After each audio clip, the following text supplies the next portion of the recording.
What is up, everyone? Welcome to Link Up. I'm one of your co-hosts, DJSymphix, and I'm joined by three of my favoriteest, bestest people in the whole wide world. Starting with the number one caster rock, Ashurvok. Say hello to the people. Howdy, y'all. It is me being back after so long, and Symphics almost getting mad at me. It's like, wait, you said you'd be at this show. It's like, I'm busy. I'm trying my damnness here. But yes, I'm back, y'all. Howdy. Welcome back. Welcome back. We are also linking up with Kuwamoco, aka Kumo. How you doing? What's going on, gang? You already know what time it is. Kuwamoco. Sitting here in the Kame house, of course, just chilling, minding my business. With Vegito Out there in relaxing. The back. I see. Yeah, he coolin'. I would say relax. He got somebody behind him. Hold on. It's Vegito, bro. He pulled up. Oh, real. Yeah. What? You know what? Hell yeah. Kumo just walks around with saying security. Always. We are also linking up with the Mayasma. Maya, what is up?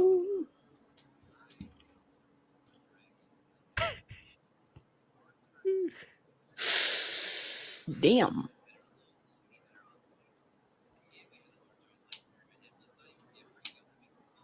Mm-hmm.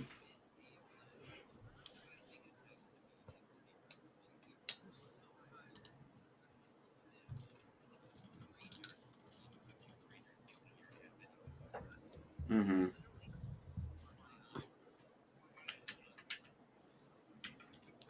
Oh no! Oh no! Told that whole story. Oh, the whole story. not How about here. now? How you should be good. Okay. Let's Yeah, go. okay. So, All right, hold on. Let's redo this. Listen, Maya, welcome, Mayasma. How are you doing? well, just like delivering it again, tired up, paraphrase, 4 tournaments in 4 days, and the weirdest thing happened to me. I was at my local yesterday doing our monthly, and I hit someone with a rage art, and I actually closed my eyes during the cutscene, and I opened my eyes, and I was standing still for 2 seconds. My opponent looked at me, he's like, "You good? You good?" Never had that happen in my life at all, period. Wow. So we are good. We are totally alive, and we are totally not fueled by Red Bull this morning. Hell, you know what? I got Vietnamese coffee right here on deck as always. I got, that's the real water and Thai milk tea protein powder. It's very fun. Thai milk tea protein powder. Yes, it's gas. But of course, on Link Up, we like to break the ice by asking all of us, what fighting game move we're feeling like today. So, the number one caster by Ashurvok, what fighting game move are you feeling like this morning? I gotta think about it. I want to say King's down back 3. Yeah. Oh, okay. With the drop off, yeah. Down back 3, I say in wall standing 2-2. Just okay. I get you. Kubo, what fighting game move are you feeling like today? Well, the data bank has too many moves to pick from, and that's the only difficult part about this. But if I gotta be honest, I'm feeling like Narukami's cross slash from Persona 4 Arena, where he just hits cross slash, and it's just he's saucy with it, bro, and he picks up off of that. Like, I'm not done with you. So, yeah, I like that. I like that. Slash. That's a good one. I like that. Mayasma, what fighting game move are you feeling like today? Well, yesterday I was playing Tekken 5 DR at the local, and had the chance to, of course, play some Anna. And her 1/4 throw, which is called Cruel Punishment, where she throws you to the ground, kicks you in the nuts. And that happened to close out a match against someone, and they thought it was BM, so I thought that was funny. So wow. Feeling the pun. Damn. It's a normal throw. If you're mad at a normal throw, break it. Yeah, it's 1 or 2 or 1 or 2. You can't be mad about that one. Figure it out. Figure it out. Oh man, I was thinking about this. I personally feel like Brian's fisherman hook slam. He just fucking digs in and he just throws you on the other side. You digging in me is wild. Welcome to Breakout. First episode back. Shit in the universe. First episode back. We need to contain the Ashurvok. Okay, this is. Hell no! Contain that. You are not doing ish. I don't want to hear it. You try to contain this. Oh hell no! no! You can't. Why can't I just have that? Anyway, we're going to our breakout weekly reset. Got a few things coming on. We had Street Fighter 6 the last week, and also breakout Tekken. Mayasma, you played in that, of course, and also on stream against RV Chris. That was a match. Yeah. You had some choice. You had choice words to say after that. Oh yeah. No. I genuinely, I admit it. I'm an old cat. I only live in IRL tournaments, so when I play in online tournaments, I do have to get used to net play, small rollback differences, because you could complain about connections, but even the best connection in California and the best connection in Mass is going to have some lag, is going to have some issues. And just like any competitor, and as I learned, actually, this is a big thing. This might be a conversation for later. There are competitors such as Doc Masker, a Still Electric, one of our local legends, who said straight up, if I lose to you in a tournament, just give me like 15 seconds. Just give me like 20 seconds to come back from that competitor mindset, that like killer mentality. Because if you walk up to me and you start talking right there in that first 10, 20 seconds, you could be witness to something. Yeah, like, you know, like, oh, whoa, get away from me. Back up. You stay over there. Give me 5 more seconds. Give it a pause. Let the man Give it a pause. Let the man hit the bathroom. Then come up to me. Ask any question. Shake hands. Do whatever you want. But give me that 30 seconds. And I never really thought of that because I'm someone who, as soon as it's over, I snap back. That's like, reality. Oh yeah, like, oh dude, that was great. Great. Those gravity. Like, you know, GG's, shake my hand. That's me though. But don't you come up on me. Yeah, we had our breakout weekly series again with Tekken 8. Some new faces as well, and some returning ones. XO in the bracket here with the Lydia and Revengeance, who put Peeling into losers. Huge scene masters, huge studies of the game. Revengeance making Brian his own in a very unique playstyle. And XO, one of the most patient Lydias I've ever seen, and pretty much one of the most well-studied characters. But we move on. Aim 2, someone who's been doing better and better already at the high level. And of course, what do we need to say about Peeling?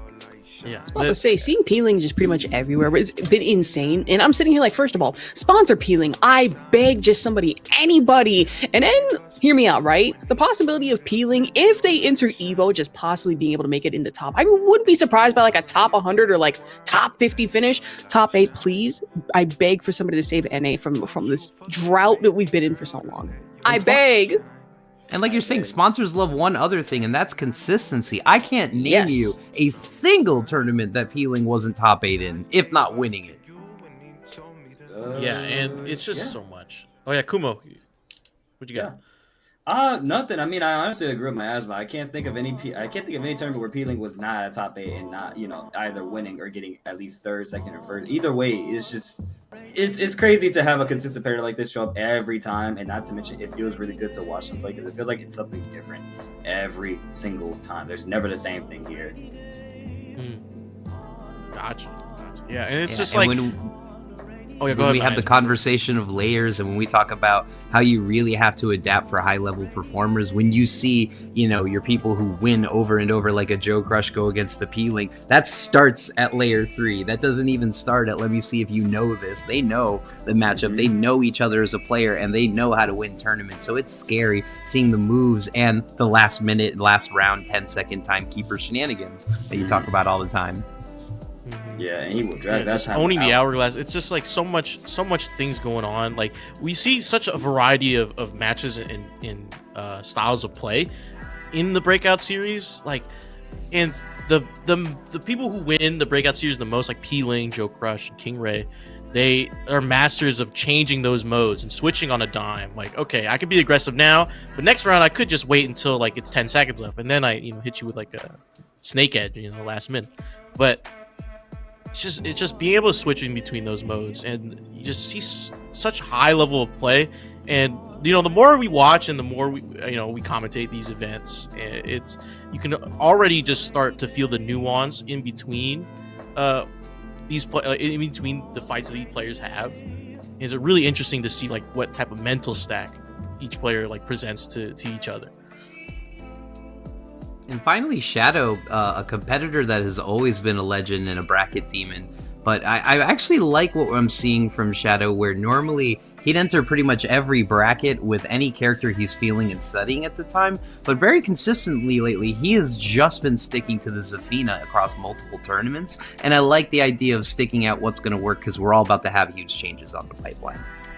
Also, can I say for a second, I'm very impressed to see Shadow with this Aoko Aozaki custom because there's no other character I can think of but Aoko. I'm like, you gotta be a cultured type of person to know who that character is. I ain't gonna lie, that's not a very common character. That's someone you have to go into the underground for. That's what I'm saying.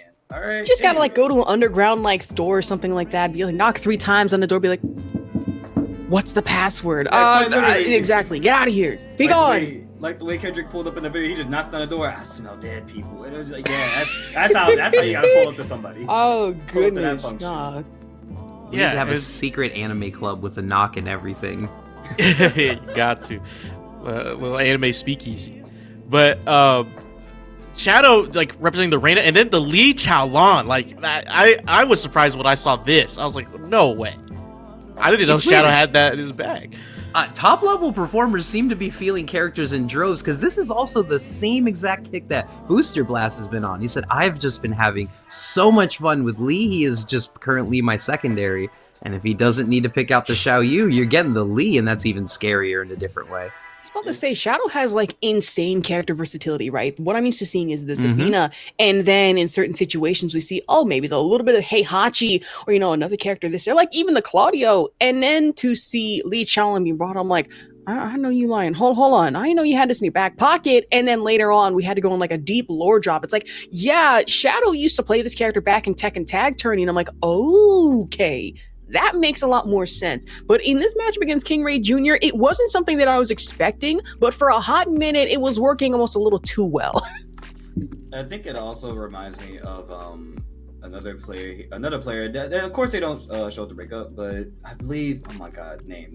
Nee. Oh my goodness, the name. Why did that elude me for so long? Nee also played a lot of characters. I remember seeing him play through so many characters in Tekken 7. So seeing Shadow's versatility reminds me a lot of Nee's versatility, the jack of all trades. Like at one point, I saw Nee play Lily, and I was like, "Yo, he's got a Lily," and they were doing pretty damn fine with it.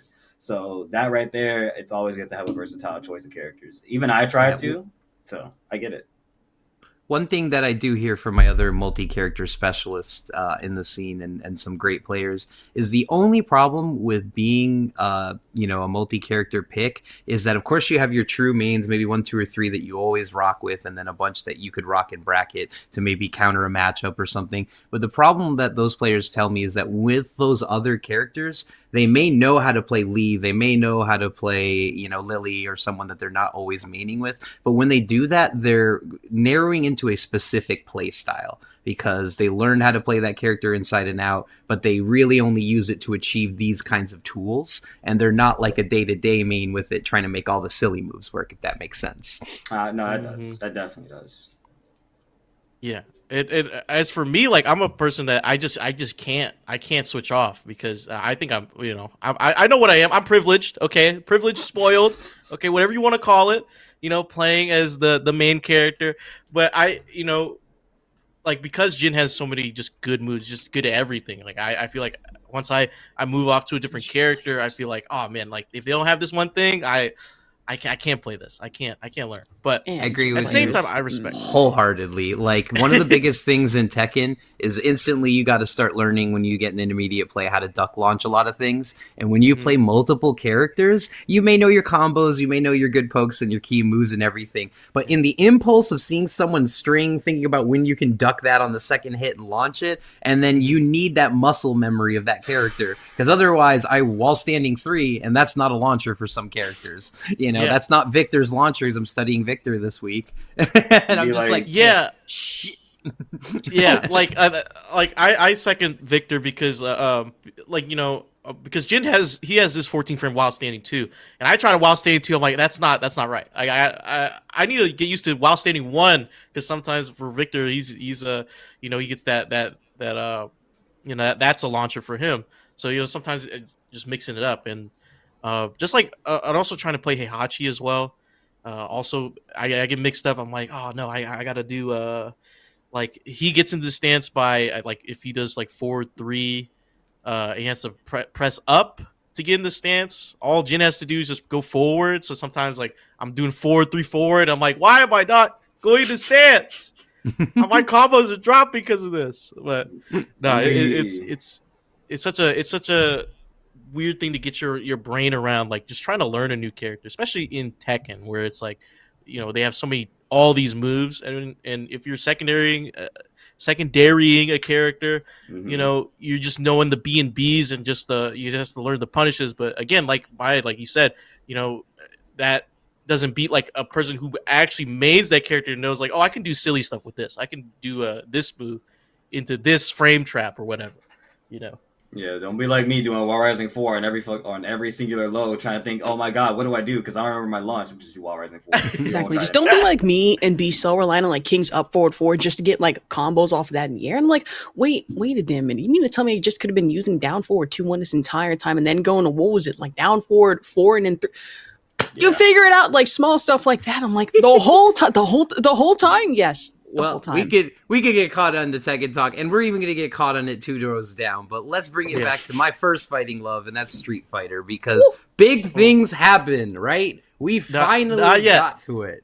Oh, not yet. We have one more. We have one more thing. We have the Breakout Academy, because that happened yesterday. So yeah. So we haven't had a stream or Serve's been streamed it because we're currently trying to get some production behind it. So we're trying to get some more streams of it again.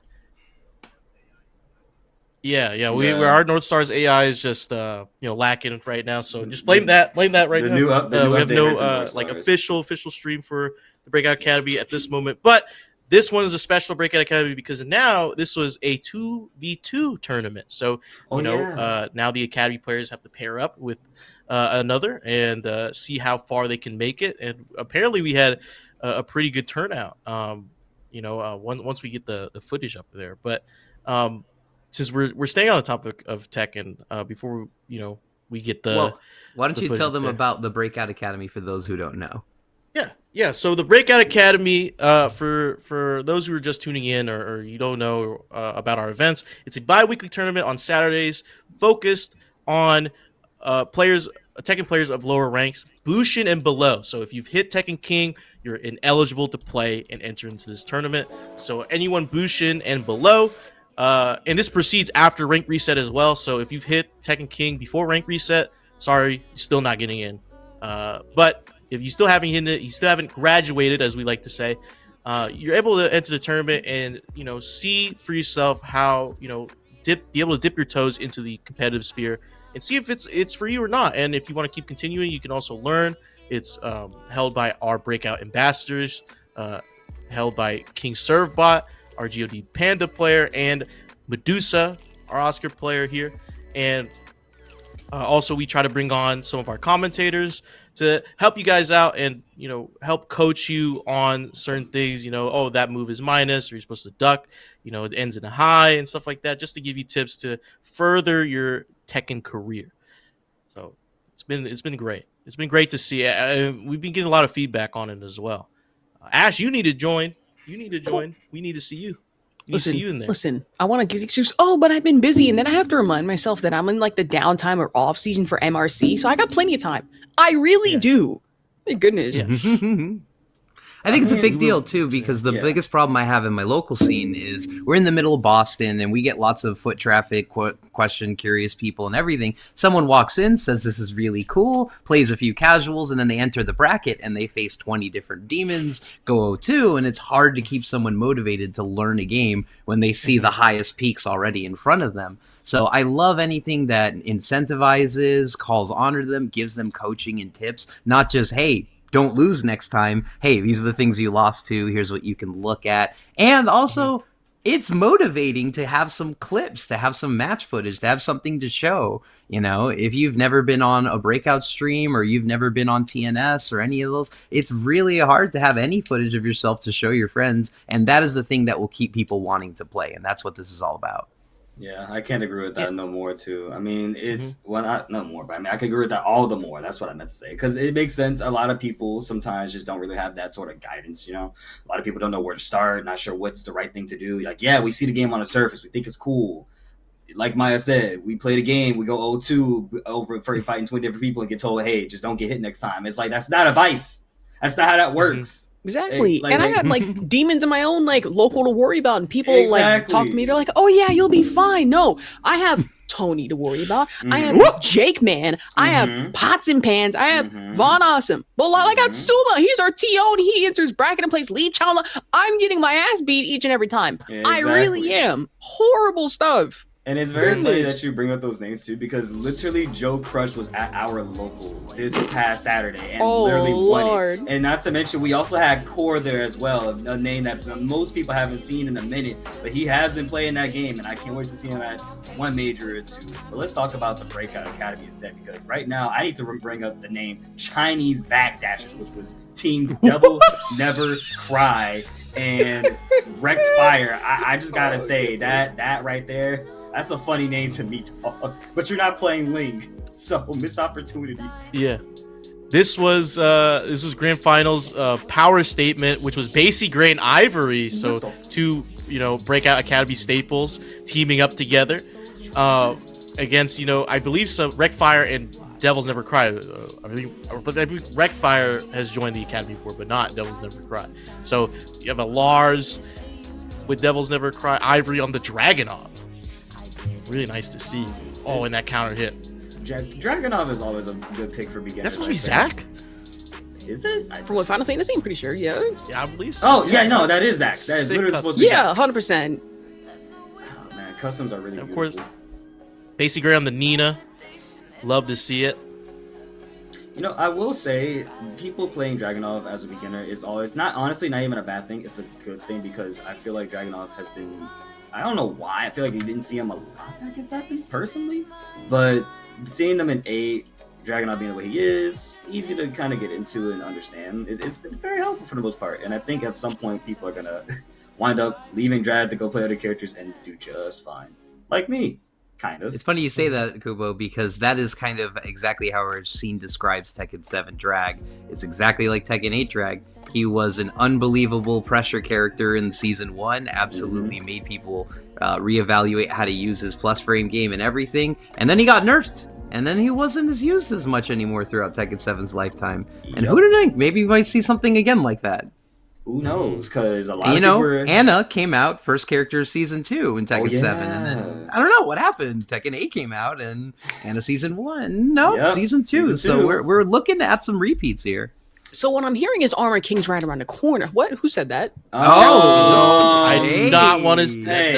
Hey, no. I'm about AK. I'm about that life. I'm just saying. I just don't want to get hit by Dark Upper and then just get launched. I don't want to see that guy wave dash at me. You already got King wave dashing at you. What's wrong with Armor King? I was about to say, if King already has wave dash, I can't even think of the absolute insanity they might be cooking up for AK. That does scare me just a little bit here. Just a little bit.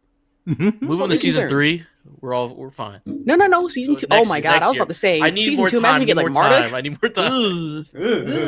As long as Craig Marduk's not in the game, it's add Zangief as a guest character. Give him a sidestep SPD off rip. Hell no.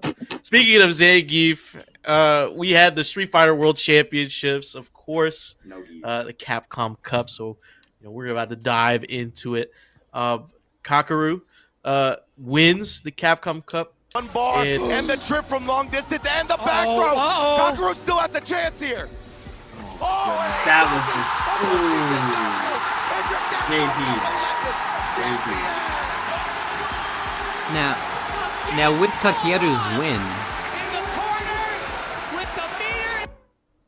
Now, with Kakeru's win, it really makes me wonder what the landscape for JP and kind of the design and balance moving forward, because it's something that the team has really been light in adjusting, because it's like any big body character. Every frame and every change you do to a character like that is exponentially intensified in terms of what he can do, in terms of taking his pressure away or just free conversions. Right. Mm-hmm. I also think it's when it comes to JP, at first I feel like he was at that top pick of like, oh my god, this character is such a menace to society. This character does so much, he does everything. And then when like the nerves kind of rolled around for JP, I mean, it really didn't stop him, because JP's game plan is like, well, I can be a zoner. I can also go in if I want to. But not to mention, JP doesn't always win those matchups that people seem to hate the most. Like, maybe Cammy, because again, Cammy can get in pretty easily. Geef sometimes is a little bit challenging trying to fight Geef's range on his normals, like stand medium kick, crouch medium, or low forward or low fears. And with that being said, you were going up against Ryu, basic Shoto type character, basic hybrid, or not hybrid, but just basic all rounder. You know what I'm saying? So in that sort of matchup, I feel like it was just that's gonna be very interesting. That's what I'm basically trying to get at. It's like it's gonna be interesting to see how that goes later on down the line with JP again for that part. But still, shout outs to Kakeru because hey, he took that. That was hype. He took that. And also just the story of Blaz is crazy. Oh, yeah. Go ahead, Ash. No, I was about to say, like, in general, JP being such a terrifying character for me to go against because I'm just getting back in a Street Fighter, playing it in general, and then being Zangief and realizing, oh my god, from cross distance, this is horrifying. It's like, wait, if I just close the gate just slightly, just come here, don't be shy, just SPD and just end the fight from there. But no, even up close and personal, all of a sudden I'm getting slammed with like crouching medium punch right in the ambush. Like, well, it's wraps. I'm cooked. I'm not fighting back against this. Not fun. Yeah, it's not. Yeah, I was laughing about the. Oh, sorry. Go ahead. Go ahead, Maya. No, go ahead. Go ahead. And I'm laughing at the storyline because in order to get this 15-year-old kid to get to the finals and to get recognition and to make some history, he had to go through Noah the Prodigy. He had to go through the other one. Yeah, that's true. He had to if I speak on that, I'm getting blacklisted. Let me just let y'all go. Let me let y'all speak. I ain't got no words. Real. I saw a tweet about like how Blaz's just run was it's incredible. And 15 years old, I wasn't even doing anything at 15. I was playing League of Legends at 15, just like chilling. At 15, I was playing Heroes of the Storm. Oh goodness. Yeah. At 15, like this is. I was playing Marvel games, bro. I wasn't even playing Street Fighter for real like that, dude. And like the TWT Championship, like the Capcom Cup, they're all structured in a way where it's not like your normal bracket where maybe you went through easy until the end, or maybe you got just good matchups on it and everything. No, you went through a group stage, you went through an elimination, you went through a higher amount of normal matches than usual. It was well determining, more so than any World Cup qualifier or anything. So there wasn't a lot of arguments outside of a few small like player controversies to really understand who defined themselves, because it's like he had to go through Noah. He also had to go through Angry Bird. He had to go through a bunch of just bracket demons that would won that tournament easily in any other day. Players that have made it to EVO finals, players that have made it to EVO top 16s, you have to go, like literally, like you said, you have to go through a whole gauntlet.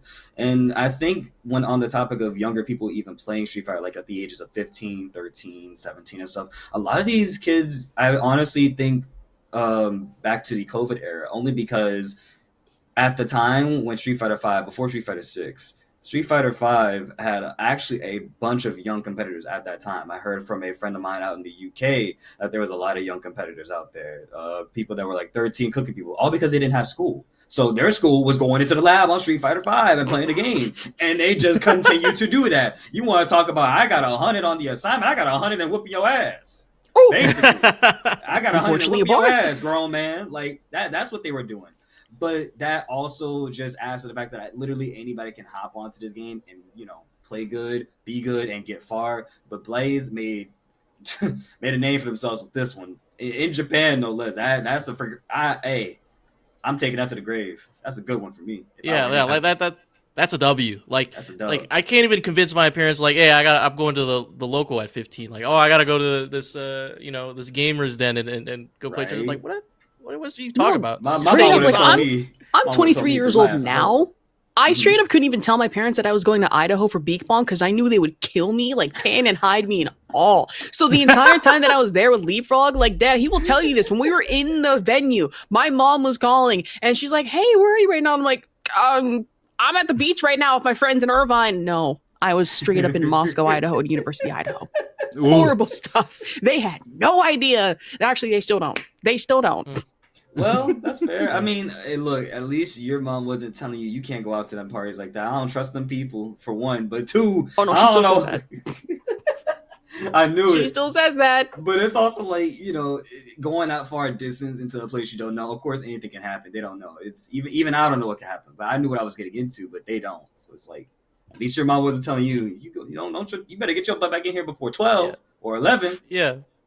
And it's So like Blaze just pulled up to bad. Japan and just started whipping ass, just like going crazy. And that's gotta you gotta be on the plane ride and be like, man, that's like I just did. I just got second place. Like I mean, I don't know how Blaze is as a competitor, but like depending on how he takes this, it's either gonna. Of course, he's it's gonna going feel far. him. Trust me, He's gonna be like, all right, but he's got so much time in front of him. Whether he wants to continue his career as a professional or just take this W right now. I mean, it's still an amazing feat. Also we had the Street Fighter League finals as well for the Street Fighter League World Finals, and it was the Good 8 squad versus FlyQuest, and Good 8 takes it over, beating FlyQuest was Good 8 squad, Gachikun, Kuwano, Kujera, and Mochi, beating Punk, Chris CCH, Psycho, and Sean. That was so hype to watch. Like, literally, I kept calling Kuwano Sashery, like Tony Sasheries, bro. Because that man Kuwano was cooking in that entirety of that, bro. Like, watching him play those matches, especially versus Punk, too, it was like, oh my god. That was hype. It was so interesting watching the chat during that too, because as soon as FlyQuest lost, I saw 150 Dominican flags posted in the chat because they wanted their revenge. They just wanted to see Punk lose. For real, because how do you beef with an entire country at such a like? That was absolutely insane to me. Like Punk just going off in the entire Dominican Republic's like, send your best after me. I don't care. I'm like, ooh, let's not do that. DR's got some demons. I mean. They got their gift back, not directly. That's become the meme in our circles. Anytime you talk about someone coming into your chat, when you come into my chat now, you make sure you say worship my name, wipe your feet, take off your shoes before you come in the door. Make sure you pet the dog. Make sure you say the dog. And I know you cooked tonight, but make sure you send me some plate for the side. I'll warm it up later. You know what I mean? Yeah, take your shoes off, kiss my ring. You know what I'm saying? Like. Also, producer in chat saying at 15 she was doing piano recitals and playing Sims on the Xbox. So yeah, that's we real. see. Yeah, even then, see, like we weren't playing games like that crazy back then. That man Blaze out here doing work, and just like Kuwano, matter of fact, because that's hey man, that's no easy feat to do. But Punk definitely coming in second place. I still respect him for sticking it out, but man, them throw loose is something mean, bro. That endangers a man. That endangers a man. I get it. That's all I can say. I get it. Yeah, just so much good Street Fighter. I mean, even me, Asher, and Beautiful Crow, we were having little watch parties in the Breakout Discord. So you should join the Breakout Discord. I was about to say, it was just like half watching Street Fighter and then half bullying Crow, calling him Unk. That got real bad too. I even called him Lex Luthor for being bald. That's my bad. Maybe I should have joined to save Crow, bro. Because man, I'm Unk too, technically. No. Well, you're not that old. I'm also no, but I have nephews. That's why. Okay. Yeah. No, I have two nephews. So me and Kumo are Unk. Yeah, I got a niece and a nephew, so technically Unk. Okay, Unk. Yeah, you're Unk too. Three Unks. So we have three Unks here. I'm 23, but I do not look Unked out. Is text showdown about the text showdown about unction? The unction. Oh goodness. The unction. But me and Stars were talking about this earlier. Off stream. With Blaze being 15, right? Like me and Ash come from the FPS realm as well, and those guys are pretty young too on average. Like me and Stars were joking, like, but it's serious. Like I think 25, like that's the average age of like an esports player retiring. 25. Yeah. Like in the FPS, like in the FPS scene, my yes. age. Yeah, like FGC has a higher age ceiling, but like, but for like FPS and like being competitive, it's like 25. Like I'm like a few months away from 25. I'm about to hang up the jersey. I'm washed. Like, I'm washed. I can't click heads anymore. It's all body shots. It's like, now. how old are you? It's like, oh, I'm turning 45. We still have have ancient relics though in the scene. Half of the legacy ACM crew, Shroud still competes. People well into their 40s are still competing and making it work now. Yes, the Twitch reactions may be gone, but the wisdom, the tactics, the strat calling, beating up kids, that never goes away. Yeah, still valuable. But it's like it's so crazy because even when I was start trying to compete in like Valorant, I was getting bodied by like 16-year-olds, and I didn't know how to take that at the time. I was like, am I just losing it? I was looking, am I just losing it? No, Like, it's the kids. It's the kids. It's the kids. Like he's like, don't you have? I was like, Wild. like we're in a scrimmage, and I was like just messing around, I'm like, don't you have homework to do? Like, Don't you have calculus homework to work on? Like, Yeah, don't like- you have AP history tomorrow? You ain't got no job. Go back to school. Yeah, but Go then back like to work, then they'll hit me McDonald's. back with like, yeah, I'm taking AP classes. I also work part time at my family's like restaurant. I'm like, God damn it, they're just outdoing me everything. I'm like, I can't win. Player. I'm cooked. I can't win. And oh man, it's just and that's why I'm like, I even talked to Speed Kicks about this in a coaching session. I talked to him about like how the age things were. He's like, it's like he was telling me his age, and like, yeah, like like you'd be cooked now. Yeah, the FPS scene. And he's like, it's not that old, but I'm like, comparatively, like Tekken is a little bit older too.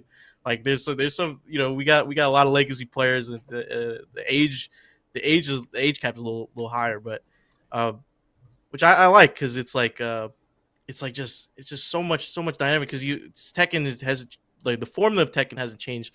Like the base formula of it hasn't changed for a long time, so you still have that legacy knowledge, like, and that can carry you throughout the years. Like, I'll probably be really good at Tekken 9 when that comes out in 10 years.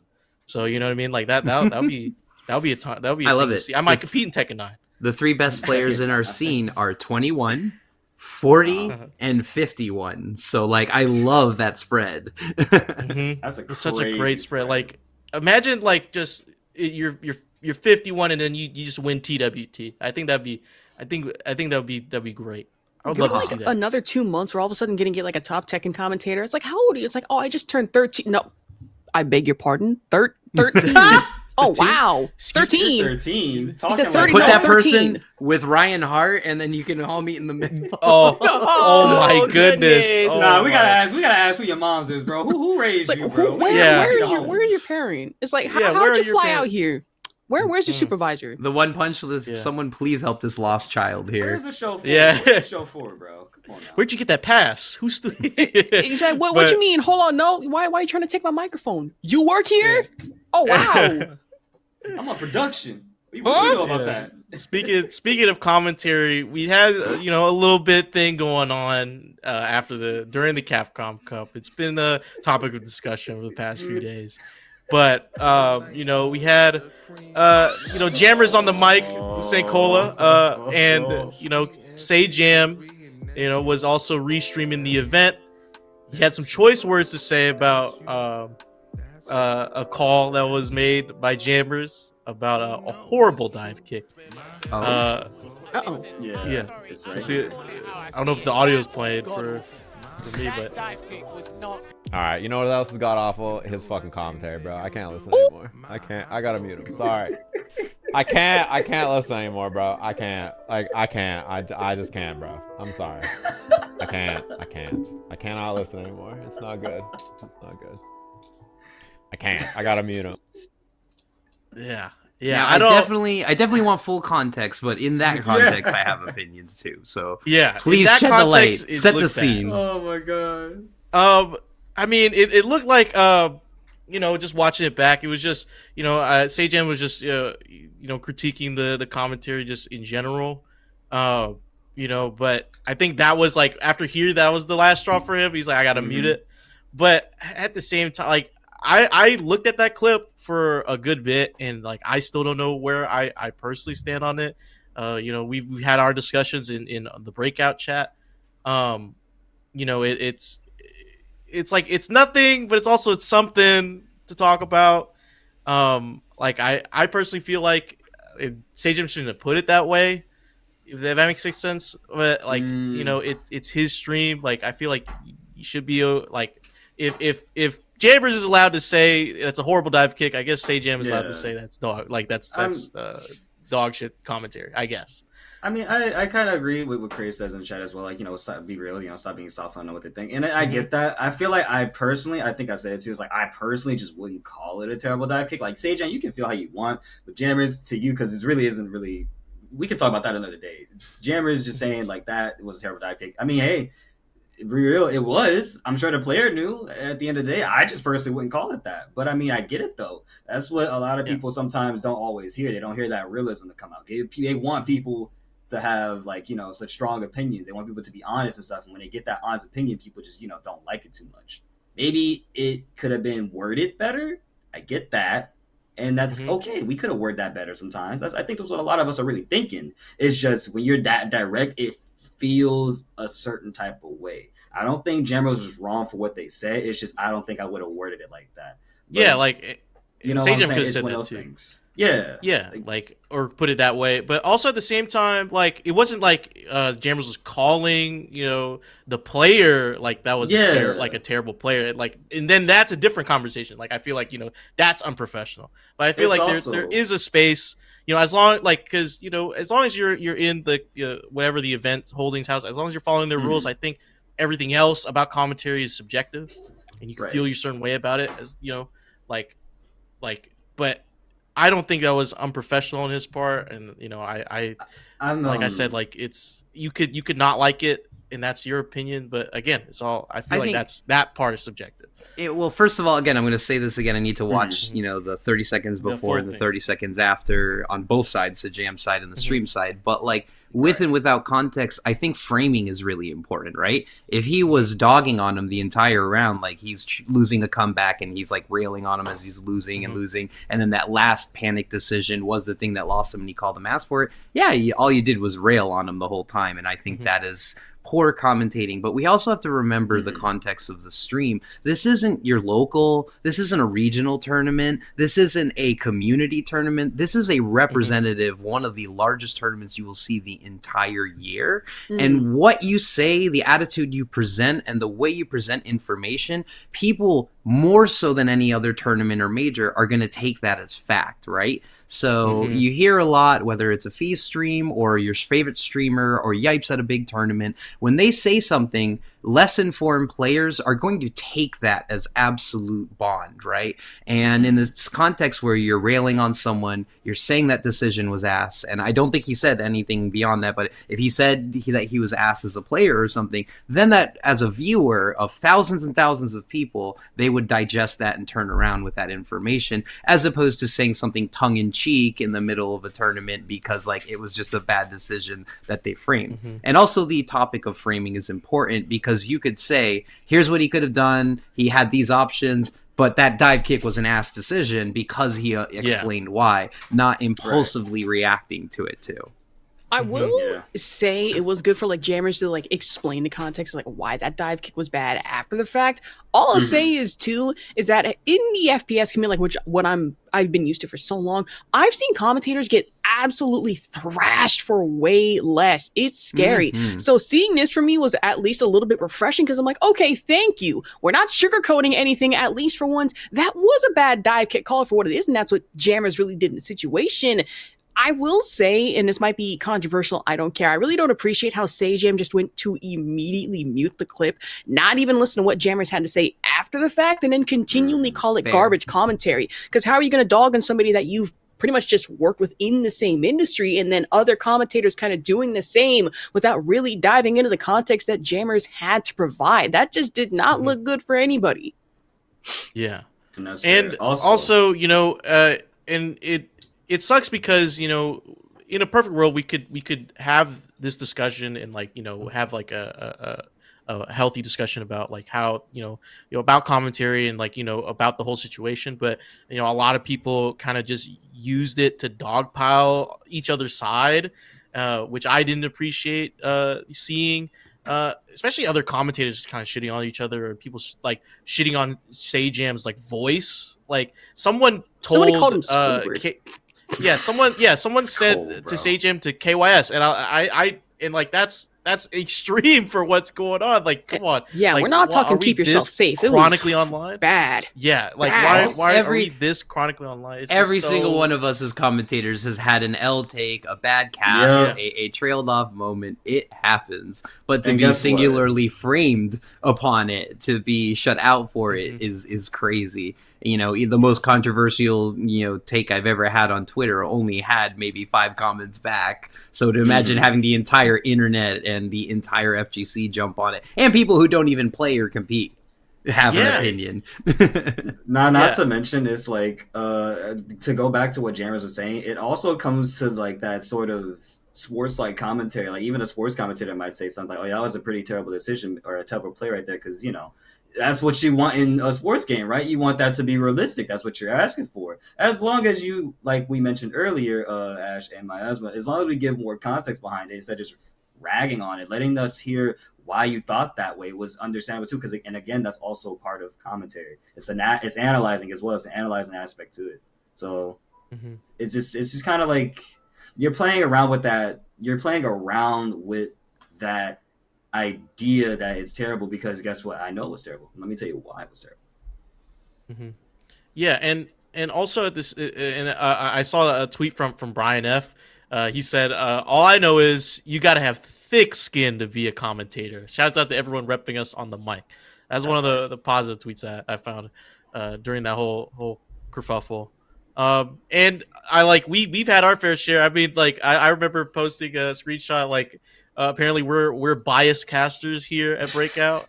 we gotta get rid of them. Yeah, I think it was in a VOD with me and you, Maya. I think like as the in pools, they're like these two commentators too biased. Like get them out. I'm like, what did we say? What did we even say that was biased? Obviously, I remember a time as like a commentator. What was it? ALGS. Like I did a piss poor job. Admittedly, I don't think that was deserving of some of like the threats and the damn doxings that I got. That was not a fun time, and I've grown from that since. People like somebody throws something at me, and I'm like, that's it. I've gotten worse. I'm gonna be real with you. That wasn't too bad. And you gotta be a reminder of yourself that we're still commentators. We're still also like kind of learning this whole thing as well, right? We're going to make we're gonna say some stuff that isn't always great. Like that just comes over time. It's always gonna be something you don't agree with. Not everybody can like you. You know what I mean? But that's just part of the game. That's just how it goes. When you celebrate an error, because guess what? You're not gonna make that error no more. It's just one error. As long as you remember that you made that error and you fix it, okay, cool. Yeah, like crazy chat right now, we celebrate the wow moments, but also why not call out errors all commentators started the game they commentate for so they can have a valid take on the actions. Just real hell. It's real. It'd be like imagine watching Tekken and somebody does a hot kick and we're like, oh, that was a terrible hot kick because why were you doing hot kick from range 4 when he was nowhere near you? And people would have been like, yeah, I agree, that was a terrible decision making right there too. Ass. Like that was terrible. But if it was in Street Fighter, I mean, of course, it's just kind of different. And I'll never forget it.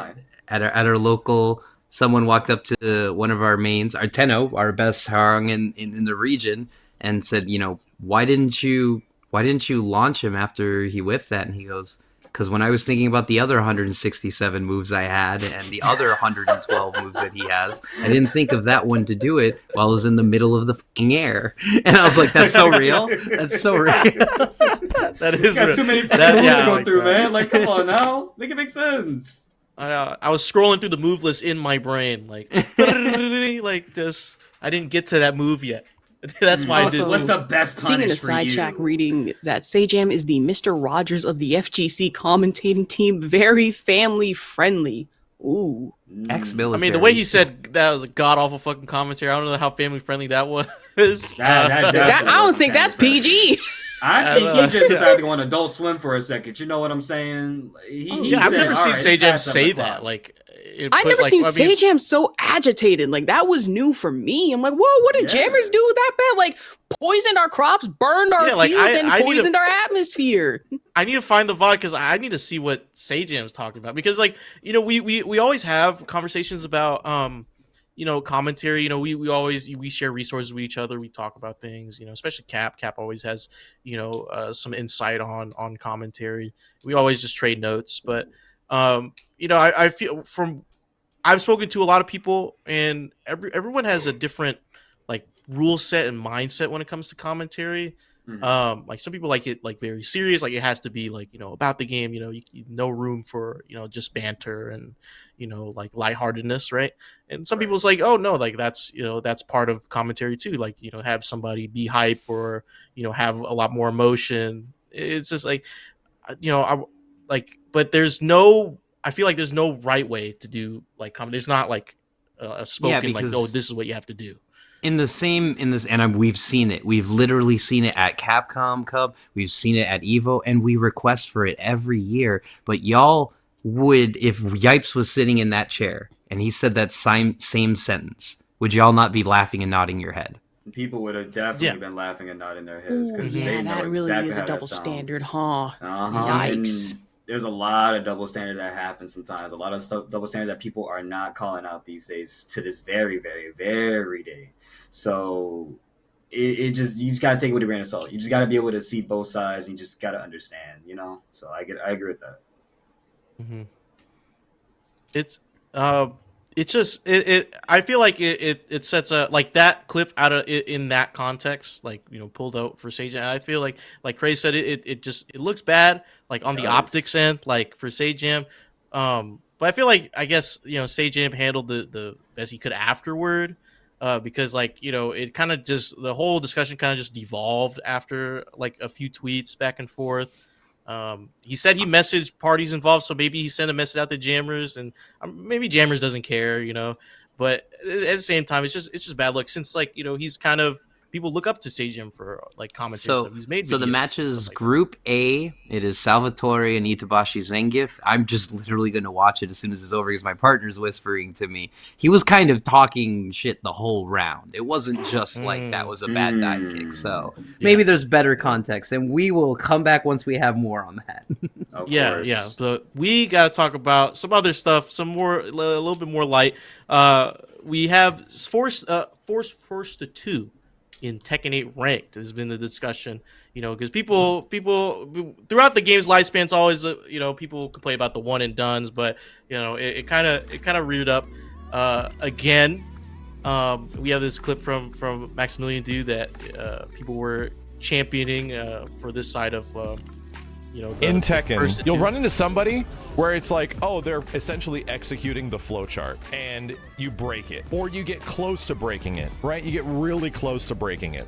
The frustrating ass part of Tekken is that you essentially see through their bullshit, and you wonder, will they do anything to respond to it? And most of the time they won't, but sometimes you get close to breaking it, and it's like, oh, I see what you're doing, but it took 3 rounds, right? It took the first game to figure it out, and then what happens when you lose that first game? They quit. You got close to figuring out my bullshit. I don't have any answers beyond that. I'm out. And that shit, like, legit, that's like the whole point of a fighting game, bro. It's like a full admittance from the other player. Hey, I got this list of bullshit I do. It works pretty good. I execute said flowchart 2.0. If it doesn't work, I have no interest in changing that flowchart. I have no interest in adapting or doing anything different. It's too risky to fight you again because you might beat me. I'm out. That shit cuts me mad deep. The most fun shit in fighting games is getting close matches with people. It is the most fun shit. I hate stomping noobs, dude. I hate it. I want to get out of the lower ranks when I'm playing Tekken so bad because I find it actually less fun. And stomping noobs doesn't give me any satisfaction. I know that's not the case for a lot of people, but dude, getting high quality good games where it's like, damn, this bitch just 3-0'd me. All right. And then what happens in the next set against like really good players? You'll see this happen to me a lot because I don't have a lot of Tekken experience, but I'll see what they're doing and what happens. You 3-0 them back. And it's like, oh, so what happens now? Usually against these players that are actually have a lot of Tekken 7 experience, I get fucked up. And in the final set, it's like, yeah, they adapt back and fuck me up. And I'm like, cool, that's satisfying. I'm cool with losing in that way. That's completely fine to me. They 3-0 me, I 3-0 them, they 3-0 me back. I'm like, that's fucking Tekken, bro. Okay. Like I think, like the there's two sides to this. There's like I agree with Max in the sense of like as a competitor, yes, like I love playing Tekken and I love the adjustments. When playing ranked, like yes, like I want to learn. That's why I want to go these sets. You know, I want to learn this matchup. I want to play against this player that I know is better than me. But at the same time, also, this is from Mike Hollow. Harada needs to see this, because why in God's name would you allow someone to one and done? Max explained it perfectly. But at the same time, you know, I feel like you sometimes you got shit to do. You know, sometimes you can't stay for the set. But I mean, of course, if you don't know how long you're gaming for, you shouldn't be playing ranked in the first place. But you know, who knows? Who knows? What do you guys think about this? To start us off with my opinion, I mean, the idea of having a force versus two, I'm very used to first to twos in Tekken, and because I've been playing Tekken more seriously since I started playing Tekken 7, and not to mention I'm more used to just having games over and over. The flowcharts, I don't like to lose the flowcharts all the time, especially if it's like a newbie one, because I mean, I didn't really get enough time like really read it, you know. Oh my God, I'm cutting out. That's because I'm not talking loud enough. I'm scared. They're hitting with the flowcharts. But no, it's like, how do I describe it? Force to twos being forced, I feel like it's something I wouldn't mind. However, if someone did decide to one and done me, I'm gonna be mad about it, because I'm losing to your flowchart because I'm reading it. But I'm now starting to read, so I can't lose anymore. That makes me annoyed. But either way it goes, it's also like, I also see it as they don't have to play, and that's fine. If you don't want to play, that's fine. Guess what? The next person may just have the same flowchart as you. So I can always just, you know, try what I like. If they're doing the same thing that you were doing, I can always just apply what I learned from you to them. But I'll always say, if I see you again, you're cooked. If I see you again, you're finished. And guess what? I will see you again, because that raid pool somehow puts us right back in the same spot from before. So there's not going anywhere. If you give us a bigger pool, okay, maybe I would be more mad. But sometimes we meet each other in the same online match again, and that's not always uncommon. Sometimes it's more common than you think, especially when the hour you're playing at is very, very dead. So that's another thing. Yeah, rank too. If you're a GOD and you say only find people at the same rank as me, you could be waiting minutes, as opposed to anyone in the blues who waits seconds. Yep.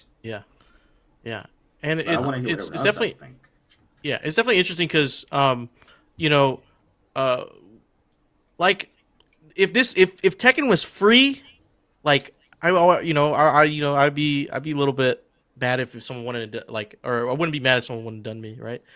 I'd be like, I would be mad, because it's like, okay, like, you just sign up, you play it, but you know, Tekken is $70, like they pay for the game. I feel like, you know, they get to one and done, and I feel like people, my mentality when it comes to someone wanting and dunning me is, even like, let's say if I win and then they just leave, I'm like, okay, well, you just can handle it, like I'll on to the next one, like I'm taking that high. And like Max in the clip, like, oh, like you left because, you know, you ran out of your bullshit bag of tricks, right? And that means, like, okay, well then you've conceded that. Like, I'm walking away as a you know, the better player here, and I'll just go on into the next match, you know. And I'd rather deal with someone who knows the game, doesn't play with bullshit, and is gonna play the full first to two, rather than, you know, someone who has to sit there with their bag of tricks, or being forced to play this first to two, and like just throw out, like you'll see them like give up. You'll see, like, you know, you get some games where they're just like throwing out the unblockable, or they're just walking forward. Like, making it forced wouldn't change anything. It would just like waste more time between players, I think.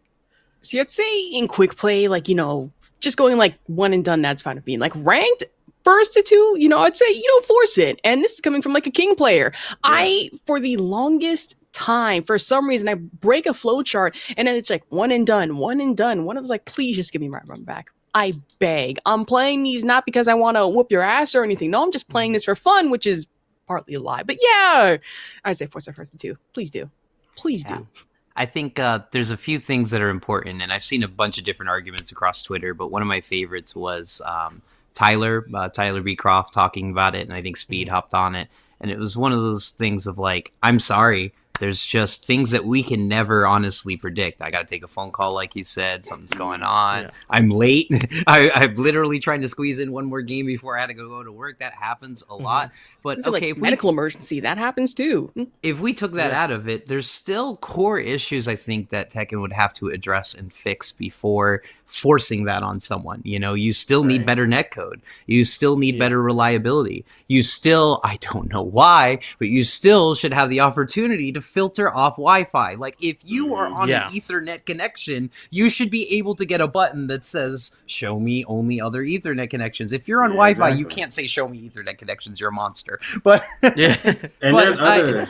Oh, sorry, go ahead. Oh, no. I was going to say, and there's other, like you said, all those other quality of life options, that means a bigger deal. Like, you're not wrong about that at all. Before we can even get to a first to two force, those things should be also addressed, because that does, make people want to play the game sometimes. Because there's other things about that. Like, why do I need to hop on? And we still haven't gotten that fixed yet. I'm going to just play one game at that point, because I don't feel like playing this no more.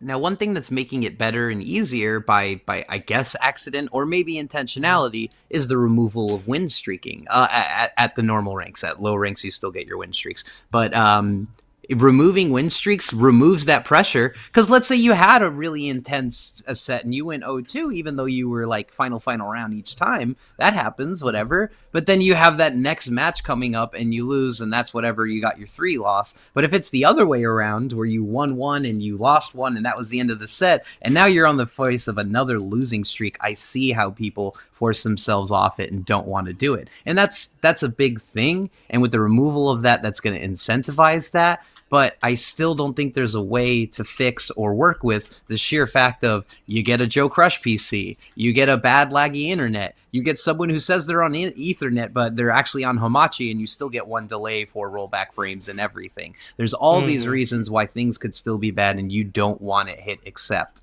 And as much as I might be a thick skin conversation, if someone's only trolling or only throwing or only doing one thing and you don't even want to play that match, like, you shouldn't actually feel entitled to. Which brings me to the second part of my argument is, okay, well, what have the community and people been thinking about for proposed solutions? And I love a lot of ideas, but there's 3 that I really wanted to highlight. One is, when people go in ranked, you let them know this is ranked. It is considered a 2 out of 3 format because of XYZ. And when they have their first game, you can still say no, but some people have suggested that maybe if the person doesn't rematch and the other person does, maybe that person who did try and rematch gets a few extra points for, not getting that second game. Maybe you still give that person the win and you maybe do less points for the person who says no to it, which would still be unfair, because if you don't want to replay a laggy Wi-Fi match or someone toggling, as you've seen like the Ayo Richie videos where it literally takes an hour to do 1 round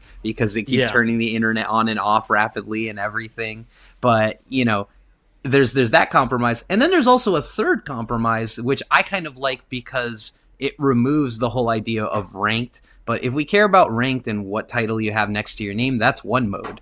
But how about they make a mode that's competitive? That purely gives you ELO ranking, scoring, or placement like you see in Street Fighter, where it says you're this rank with this character and this rank overall as a player. I love those numerical things to see exactly where you're at in both character and play. Because if you went to a mode that was ranked and people do it so they can get their JPEG, that's fine. But then if you went to a mode that's called competitive and it says you are expected to do 2 out of 3 games or 3 out of 5 games, whatever it is, and you are expected to play, and this, that, I think that would be really cool. And I also think it would be really cool if it allowed you to switch characters, because like, I lost to your king, well, maybe I'm going to counter it with my Victor.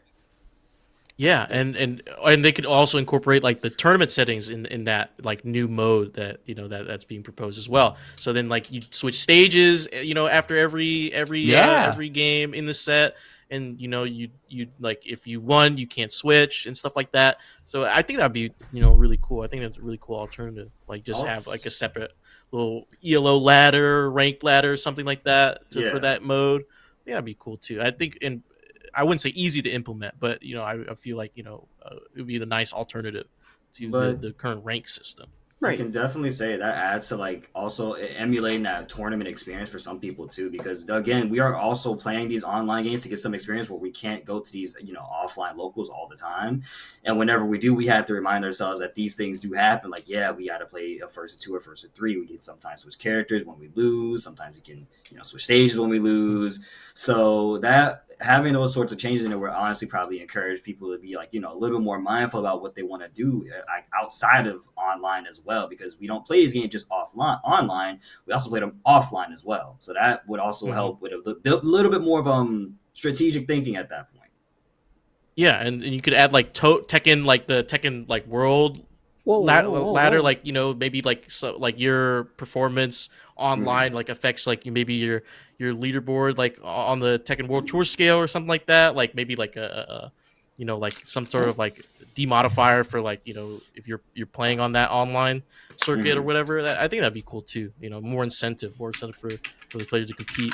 But we want to keep the show rolling, so we got some breakout rounds of the week. Since we're in a new month, we're starting off with some new clips, and of course at the end of the month we'll have our winner voted on a Google form, and they will win a $50 care package from One Shot and $25 flat as well on the side of that winning as well. So we got some Tekken and Street Fighter, 4 clips from each, and once we get that on the screen, we'll see it right here. Boom, week 9, best rounds. Let's see it. Look forward to seeing this. Dude, did we just have an earthquake? Hello? How was that? Uh-oh. Oh, we got Alchemist on the Guile. This was really fun to see it. Guile zones out the spiky ball. Well, in a matchup like this, I get it. You want to zone this guy out, because I'm not letting Blanca get in front of me. I just played Super Turbo and fought Blanca. I said never again. But I like that Alchemist definitely kept him zoned out like that. That's really good. Leading them into a false security. Yeah. Perfect KO right there. We have Zombie Azteca on the Modern Minot. Let's go. My 2 favorite characters in 5. 5? Oh, 6. Sorry, I'm old. What's about to say? Okay, it's okay, Grandma. It's okay. I still have trauma. I can't let it go, all right?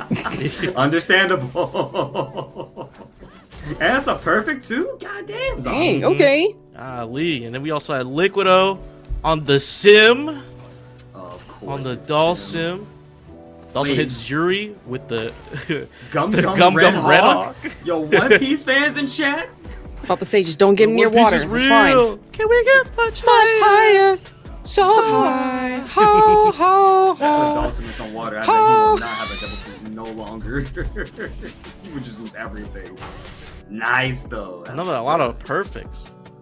And then we also have Super Grenyas, who joined us for first time with the City of the Wolves, and now playing the Street Fighter on Fridays. I'm not surprised that they're playing Kimberly. I can't lie. It's very fitting for him. Oh my god, still picks up off of this guy. Oh. I was expecting level 3. Uh-oh. Or level 1, something. Damn. What a comeback. We also have Tekken 8 RV Chris starting off this month. Oh, good. It wasn't me. All right. How denies the existence of Yoshimitsu's fantasy. I'm not gonna lie. Sometimes the Tekken just one interaction. Maya, I saw RV Chris's name pop up, and I was like, okay, I'm sure Maya is probably gonna be in this clip, maybe, right? I hope It's a not. PTSD. It's like, wait. The kip up. And just double. down back 4 twice. Ooh. Perfect Parry dodge. on Just top of slice him that. up. It is hard to make Trizzy bite like that. Really good work. He's the mayor. Shaheen really is insert invincible clip title. I'm gonna say. Where I didn't really see. Gee, that's crazy. Mayor was going in, bro. Like, Mayor was cooking. Yeah, that was a sidewalk. Also have Real Nasty Beetle, Jin player. We had a Jin mirror. Of course, gym players. You and your gym players, DJ. That's wild. Whoa. Excuse me. Yeah, We have the perfect Real Nasty Beetle. But look at that. That's privilege. Love to see it. And me and DJ have the pleasure to watch this one, right? I think it's you and Lucy. Oh, yeah, the sand in the red eyes in the hop kick. Come on, man. Come on, man. That's just beauty. Man, This is Jeonjin Prime.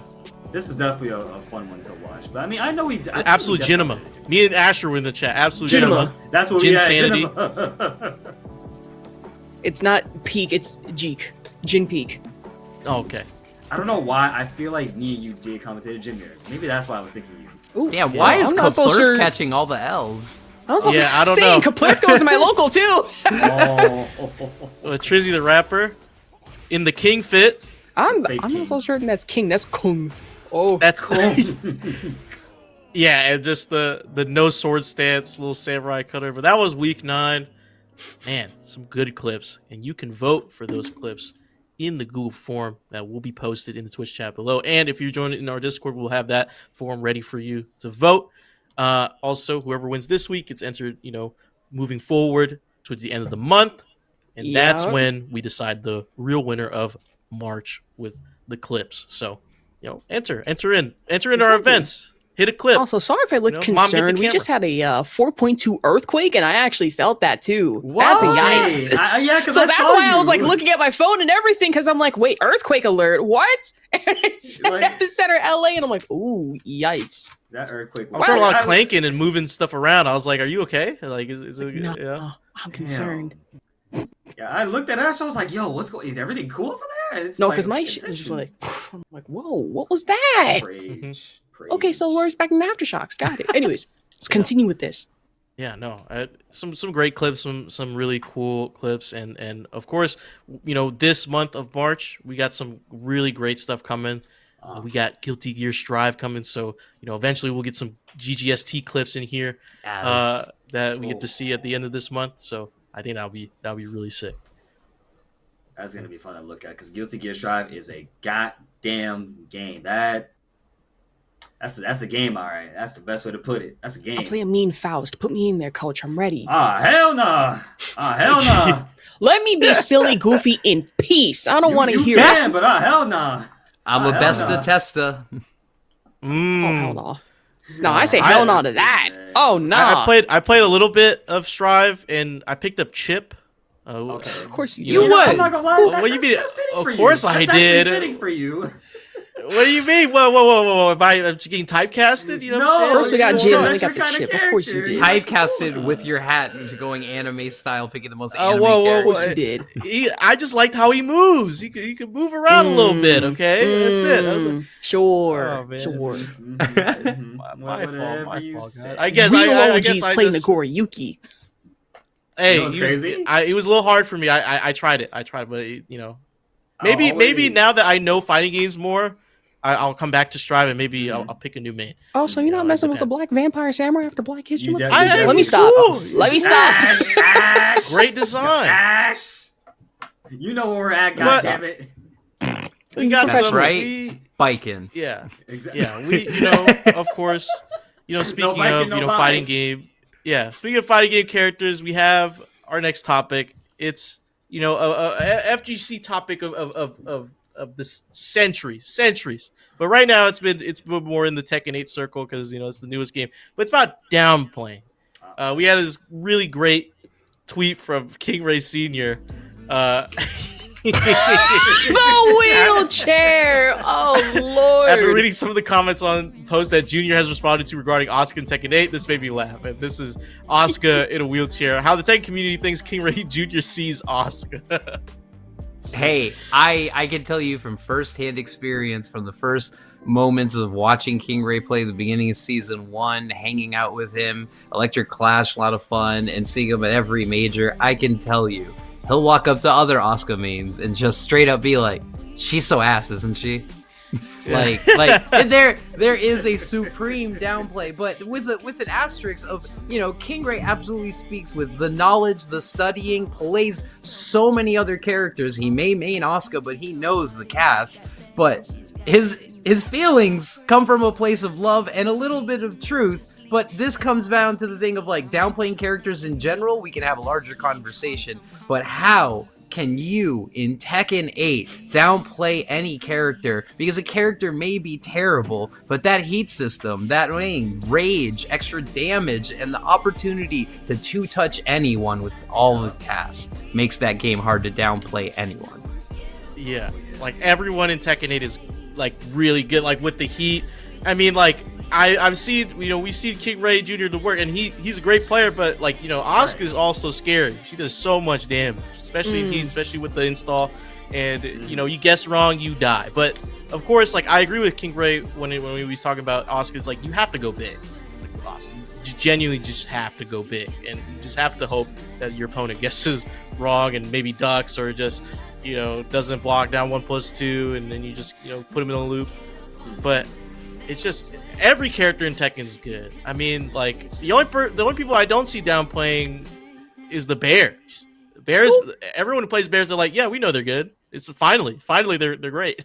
Finally, Kuma's good. I remember when the game first came out, or sorry, a month before the game first came out, and Knee and Knee and Arslan had the special event where they showed off a lot of the cast and had a little introductory tournament and everything. And the first thing they said was, I honestly feel like everyone's strong, but Zafina and Panda are the two worst characters in this game. What did Shadow do? The literal first month the game came out, when Chicago local, one was Zafina. Yeah, she's ass. Yeah.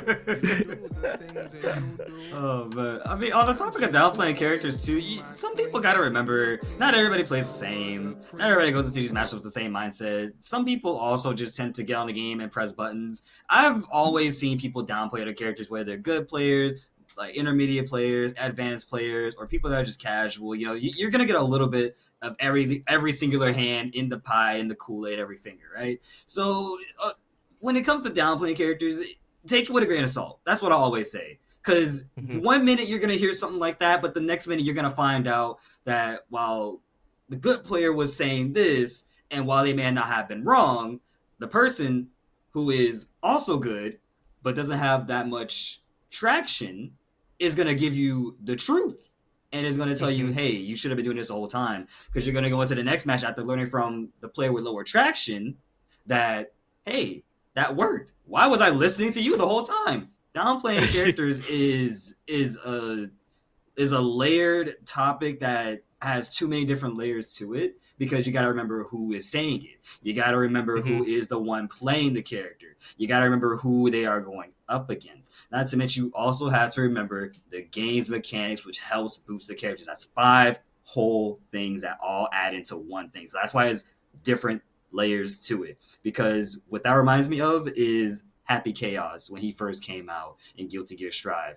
That had the most massive amount of down players, just like Ramlethal players. Wait. Who had the most amount of down players, Kumo? Happy Chaos and Ramlethal players were downplaying their characters like crazy, bro. And you watch those characters and you're just like, what are y'all talking about? Hold on. Y'all downplaying, and this character's belt to ass 9 times out of 10 to me. And then Happy Chaos was at a very big peak with when he first dropped. Like, I'll never forget watching One True Snorlax play Umi Show, and that just made me think to myself, if I ever hear anybody say anything about this character, bro, I'm gonna be real. I'm throwing hands. I'm gonna need y'all to stop talking like this, bruh.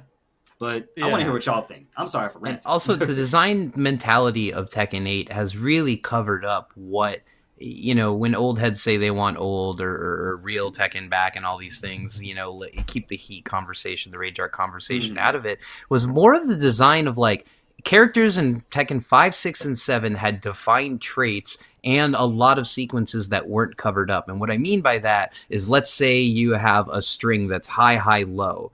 And some characters would have a string that absolutely went high, high, low, and there's no other way that string can end. So unless they don't commit to the last button, how it's going to end every time you get launched. And characters were way more weak to a style of play, a certain range, and everything. But with the design mentality of Tekken 8 is that they've really, really closed that gap. You are hard-pressed. You can only think of maybe 1 to 5 moves and strings for every character, where it isn't covered by an option that may be unsafe, unsafe but can cover it. For example, June, she forward threes, you're thinking 2, which you can duck and launch, otherwise she gets a +6 stance mix-up. So what do they have to cover that? Well, you can hit 2 or 3. Both of those options are unsafe, but they absolutely blow someone up for ducking, and they have an option that covers someone who's stepping. So you're like, okay, so I have something that now by design has covered my glaring weakness. And you see that as you go across the board, where a 2-hit or 3-hit string now has unsafe enders to just cover it, so that you have options at all time. And with the coverage of heat, with activation, heat dashing, everything else, it makes it deadly, where you're now looking to do the intentionally bad thing or weird thing to order to create a new layer of gameplay. So it's really hard to me to say that any character is singularly weak in one area. They may not be great, or they may not be the offensive powerhouse or defensive powerhouse you're looking for, but there's really almost always, by design and choice, ways to fix and cover every single thing. And that'll always be the case. Like, I'll just come out and say, it's like, you ask me, it's like, hell yeah, I would say, you know, for King, for example, he's in like the best state that he's been in a hot minute, especially going into Tekken 8. But then if you ask me behind doors, and maybe say in public, no, I'm gonna downplay the hell out of this character. This is the best he's been for me in a very long time, especially with the new addition of the heat system, gives King further options that he has not had before in a hot minute, just before in general. And so going out is like, yeah, King's cool. I don't think he's that great though. It's like, but you just told me he was a no, I didn't. Forget that whole conversation. I'm saying right now, King is ass. You want the real problem, Yoshimitsu. That's who you should be looking at. Keep away from my Jaguar Luchador. That's fine. It's also really interesting too, because you know, as someone newer in the like FGCC, you know, everyone rallies behind their main, and like they have like basically guilds, you know, like guilds and clans and groups, like just for those mains, and they're all kind of wrapped into one box.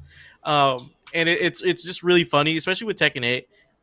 I play Jin, but like I like it sucks to see like people try to downplay Jin. I'm like, guys, he's a great character. Like, we can say that. Like, it's nothing wrong with Jin being a great character. Like, we're privileged, we're spoiled with options. He literally has an answer for everything. He's good at everything, and he's, you know, easier to wield in Tekken 8 than he was in Tekken 7 in previous games, right? But what I also find funny is that I don't think I've seen people try to, like, it's not downplaying, but it's like they some camps stay silent. They stay silent about it. Like Brian mains are like, if we say anything, you know, he's gonna get nerfed. We can't say nothing. Let's just guys, keep it a secret. Keep it a secret. Brian, let's leave Brian where he is. You can, meanwhile, you know, Raven Main's the loudest people in the room. Yeah. Looking at you, Black Pharaoh. Looking at you, bro. And I mean, June Mains is one person. It's just Kira, Yeah. but it's loud enough that the whole internet hears it. Yeah. It's just so much. It's so much. And then like there's like, and then like each character has like their own little communities. There's like all the Lily mains, the Zhao Yu mains, you know, like that was a big conversation. I feel like the first few months, it was like, you know, especially the Lily mains, like, oh, you guys are downplaying Lily after what's his name won a tournament like early on. What's it? Chikarin with Lily, I believe. Oh, yeah. And they're like, yeah, see, all the Lily players Lily mains were downplaying. Look, Chikarin's #1, and we haven't seen Chikarin since. Now it's Bears. Now it's Rangchu. Now it's Kuma, or you know what? The only thing. When AK won, no one said anything about Shaheen. They're like, "Oh yeah, Shaheen's good." Yeah, like, damn, no one plays Shaheen, but he's good. Like that was it. I don't think anyone ever complained about Shaheen. Like, I feel that all it's going to won. take is for somebody like the John, right, to win like a major tournament with King, and all of a sudden King's the problem, and it's like, no, he isn't. We've got bigger problems. Yoshimitsu's right there. Dragunov, Brian is right there.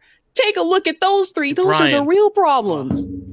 Goodness gracious! It's gonna be worse. Me and Kuma were talking about this on commentary on Wednesday. Like, once the season 2 hits, we get that adjustment to heat after heat bursts or heat dash. You can go to crouch. Oh my god! Imagine Yoshi heat dashing you and then goes to crouch into Samurai Cutter. I'm not okay. I am not okay. I'm not okay with that. Almost enough to make me plug. Almost. You're just barely able to Never react know. to that too. Like you're not gonna have enough time to think about that because it just happened like that, like lightning, bro.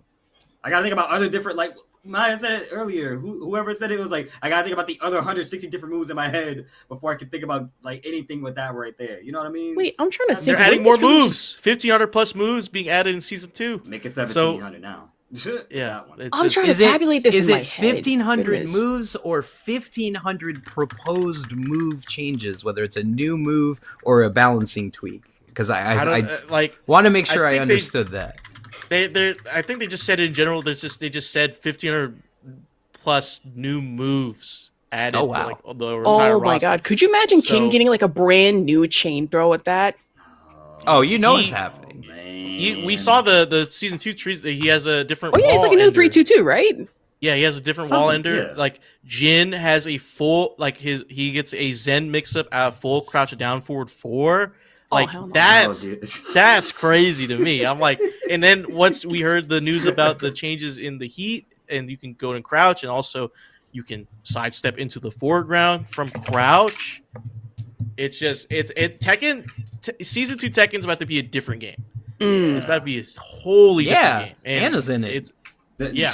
Not to mention we're getting a whole another select of what 4 characters again. Anna, like she said, already in there. Not to mention we're gonna be getting more characters. Who knows what could come next down the line? Along with balances, along with changes, along with more complaints, along with more people finally seeing that, oh my god, this character has always been the problem. You Yes. know? That's the big thing. We're getting a new character. And the one thing that no one's like, I'm excited to that concept in general, but like the thing that excites me more is like what country's getting representation, you know? Yeah. Because That it's one. like, we were talking so- about it last time. Yeah. my friend was saying like, hey, where has Harada been traveling lately? Not like US tournaments or something. quick 'Cause look if at you his look Twitter. at where Where we Harada going? travels, Yeah. it's always because he was literally hanging out and then in Europe, and then suddenly Lydia gets announced and everything. So it's like, just keep a look at his passport and you might get a hint at the next Yeah, character. maybe. We gotta ask like Maybe. passport agents. It's like, yeah, Harada's here in Senegal. Senegal? What is he Yeah, doing in like, Senegal? what is he doing there? Like, What's He's going just on? chilling.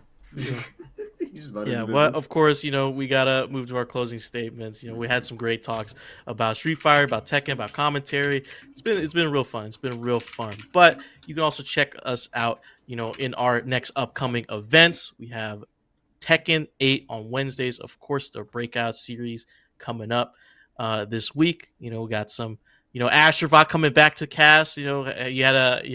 How was your time casting with Graham? Ooh, honestly, it was a lot of fun. I do appreciate Graham for carrying me on like the more analytical stuff going into Tekken 8 because I'm still rusty coming back into it. I mean, if y'all have seen, I've been in like MRC a little too long here. Marvel Rivals is fun, but I miss the FGC. I like it here too much. Yeah. So it's a certain type of home you get when missed you you. come to the FGC, fam. Like I get that. That's how I feel. I go one place, I'm like, damn. I kind of want to smack some buttons with the bros and the gals, bro. Like, come on, bro. I need smack to some get mad. I need to Yeah. start yelling. Yeah, and you start ignite the fire, the competitor. like, We give gotta me my start competitive throwing spirit paws. back, bro. Beat my ass for a second. Exactly. Like being in Marvel Rivals, you can only hear so much of Jiguan Zhanghe for too long Yeah. before you get tired. Jingle jungle. Shaper Town Hall. Nah. This is for it's Kunlun. fun. Like, Exactly. Legendary. Goodness popping gracious. up. yeah. Well, of course, Ash. What you got going on? Besides all that, where can the people find you? Got something going on like this coming week, This week? or like anything next? Let me few think about weeks? this. Well, I have like next few months. Hold on. So coming up, I actually am going to Level Up Expo.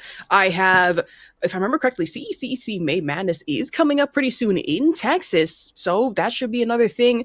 And then what else? Combo Breaker. Maybe. I might just be going as a spectator. That's totally fine. When I play in Tekken 8 bracket, hell no. I get my ass beat almost like every time I pop up 9 times out of 10. And I'm sitting That like, you know shouldn't what? stop I you. got to get a coach. No. I'll wait. But other than that, I have Evo coming up this year. I will be playing in the Fatal Fury bracket, so I have to get better at the Stalk. That is number one priority. I am so Okay. excited to be playing another grappler. I'm still going to get my ass beat, but it's at least I have a chance. At least I have a chance. Yeah. Don't worry. No, They'll I get grabbed believe one you. way or another. They'll get grabbed. Exactly. Yeah, But yes, yeah. you can also find me on Twitter at Ashurvok. Yeah, right there. Kumo, what Hey. you got going on in these Man, coming well, weeks, man? Tell the people. Well, y'all already know that I will be at Texas Showdown, just chilling. Of course, I'll be there as a competitor for the most part. I did get word back from commentary, but I'm waiting to hear. Oh, well, you're cutting out for us. Oh my goodness, that's because they're scared. They don't want me. They don't want to know, guys. They don't want to know. But like I said, I will be at Texas Showdown for one, but. Also, I will be heading out to Dallas for a crew battle, I believe, for Guilty Gear Xrd Revelator 2. If you guys like some Guilty Gear, you will be seeing that happening. And hopefully down the line, if it works out for me, maybe I'll be attending Anime Central with a couple of friends out in Chicago, because that's the weekend wait, hold up, if I'm not mistaken. Anime Central is the weekend before Combo Breaker. And Combo Breaker is actually on my birthday. So that has been in my head as to like, should I go for broke and go to Combo Breaker? Or should I just go to Anime Central? Or can I just talk to the Hado and have them mix it together somehow? Like Anime Matsuri and CEO Taku did. But yeah, that's about all for me. You guys and gals and lovely non-binary pals can always find me at Kuwamoco_. Just send an ad. You can tell me anything goofy. I'll respond with a picture of some mood that describes it, I guess. Kumo's Twitter is fun to look at. I love to see your tweets all day. It's great. But last but certainly not least, Mayasma, where can they find you? What are you doing in these next couple of weeks? A lot. I was actually joking about it. For the next 6 weeks in a row, I'll be traveling for tournaments. I have Mid-Hudson Mayhem this coming week, then the Buffalo Regional Shut Up and Play. Then, unfortunately, I'm not going to Texas Showdown. I'm going to be in LA at the beginning of the week. And when I come back, I decided instead of flying to Texas, I am flying to Toronto, and I'm going to be helping out and doing the Canada East Championships, which is a different CEC, and I was getting confused. Nice. And after that, I have another tournament on top of it, and then wrapping up the tour with King of Upstate in Syracuse. So it is nothing but tournaments, and your girl is trying her best. And by the time it is King of Upstate, it will be Anna Williams time. And I am telling you right here, right now, I am an Anna main from day one. You can watch my scrubby Anna from day one. I am Mayasma FGC on Twitch and Twitter, and I will not stop grinding this woman. Don't worry, June's on the back burner, but like, I think it was like what Tone said. I think it's really important to have multiple mains in specifically Tekken 8 compared to other ones, just because you really need better answers for game plans in Tekken 8 more so than 7, where it might be more matchup oriented. And I just cannot wait to have someone who's better at being in your face, because while June is more of a defensive character, she can be in your face. Anna's going to be 100% putting you in the mix, and I can't wait. Yeah. Oh, hell yeah. I'm looking forward to playing her, too. I ain't gonna lie. She looks fun. She looks fun. I just love her using the rocket launcher in combos. Like, that's saucy. You know, there are what we call beautiful, happy, positive stereotypes for every character, you know, trope that we have. And with Lily and Anna mains, it is you are not a Lily or an Anna main until you fill out all 10 customization slots. Yeah. And the extra 20, like, you get in the shared stash, like the shared customization slots as well. And it's fine. If y'all tune into me on release day or preview day, and by the way, Harada, can you give us this talk so we can get the announcement of what we're getting for the characters' passes and everything? But when the character comes out, I'm going to stream her at hour number 1, and it's not going to be me playing, labbing, or learning. It's just going to be me making custom. Yeah, if you want to learn how to make it, that's real. I'll see you on March 31st. I mean, Mayasma is a fashion contest winner, which we're working on bringing back. Okay, so don't worry about that. Yes. If you're missing the fashion contest, we're bringing it back soon. But yeah, that's amazing. The God of Drip in God of Destruction in customizations for sure for Maya. But as for me, I'll also be at Tekken Showdown, but I won't be on commentary. I'll be competing. Yes, as you heard that right. I'll be competing at Tekken Showdown. I gotta abuse the Jin before he gets nerfed, so I have to do that. Just for myself. Also with some players from the Louisiana FGC scene, we're all going together. And of course, I got to link up with my boy Kumo, Lucy, Cap. No Fun is going to be there, so we're going to have a little breakout party at Texas Showdown. So if you see us there, say hello. Don't be afraid to come up to us and say hi, and take pictures. If you Just want my don't be autograph, weird. I'll sign something for you. Just don't be weird. Yeah, don't be weird. Just don't be weird. Like we accept weird, but not weird. Like weird in funny, italics, right? Funny, Exactly. weird. Yeah, like exactly. Just don't be weird about it. But of course, you can find me at DJSymphix on Twitter, Twitch. I'm working on making content again. I just don't know what I want to do yet, but it's in my brain. It's churning with all other random ass thoughts I have at 4 a.m. But yeah, thank you for linking up with us and watching the link up. It's been fun, and hope to see you guys at Texas Showdown and any other events that we may catch. So, love you. Bye bye. Oh, snarl.